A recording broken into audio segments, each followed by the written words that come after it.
ফেলছে। কোনো কোনো ক্ষেত্রে পরিবারগুলোও আপনাকে হতাশ করে ফেলছে। এত টাকা পয়সা খরচ করলাম, টাকা পয়সা দিয়ে পড়ালাম, হ্যাঁ ডিগ্রি সার্টিফিকেট অর্জন করলি, এখনও চাকরি করতে পারিস না, হ্যাঁ কবে বড় হবি, নিজের পায়ে দাঁড়াবি, এই যে মানসিক চাপ, এগুলোতে কিন্তু যুব সমাজ আস্তে আস্তে আল্লাহর পথ থেকে সরে যায় এবং এরপরে গিয়ে তারা মাদকের কাছে যায়। হতাশা, গার্লফ্রেন্ডের সাথে খারাপ সম্পর্ক, ফ্রি মিক্সিং অ্যাফেয়ার, জেনা, হ্যাঁ মিউজিক, তারপরে পর্নোগ্রাফি, এগুলোতে আসক্ত হয়ে এক পর্যায়ে গিয়ে মাদকের কাছে শান্তি খোঁজে।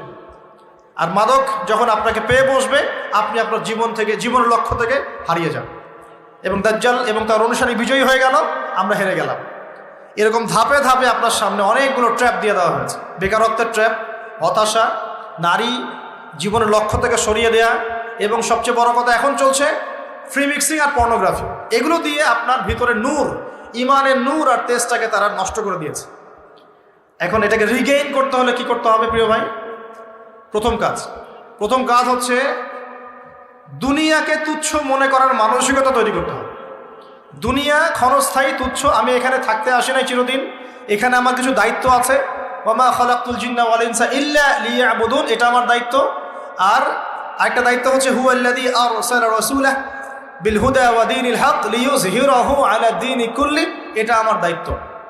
আমার দায়িত্ব আল্লাহর ইবাদত করা, আল্লাহর জমিনে আল্লাহর দ্বীনটাকে প্রতিষ্ঠা করা। এই দায়িত্ব পালন করতে গেলে আমাকে প্রথমে জ্ঞান অর্জন করতে হবে।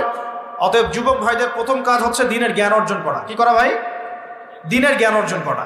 আপনি যে লাইনে পড়াশোনা করছেন করবেন, কিন্তু পাশাপাশি অবশ্যই দ্বীনের বেসিক ফান্ডামেন্টাল জ্ঞান অর্জন করতে হবে। পারা যাবে তো ইনশাআল্লাহ? এরপর বেশি বেশি নেক আমল করবেন, নবী সাল্লাল্লাহু আলাইহি ওয়াসাল্লামের সুন্নত মোতাবেক জীবনটা গড়ার চেষ্টা করবেন। 2, 3 নাম্বার, হালাল খাওয়ার চেষ্টা করবেন, হারামের দিকে যাবেন না। ঠিক আছে? 4 নাম্বার, হালাল রিজিকের ব্যবস্থা হয়ে গেলে বিয়ে শাদী করে ফেলবেন, জেনার ধার কাছেও যাবেন না। জেনার ধার কাছেও যাবেন না, হালাল রিজিকের সোর্স হয়ে গেলেই বিয়ে করে ফেলবেন।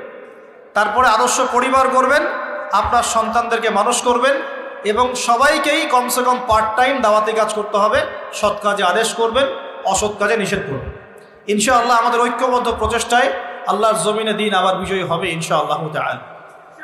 আল্লাহ রাব্বুল আলামিন আমাদের সবাইকে বর্তমান পরিস্থিতি বোঝার তৌফিক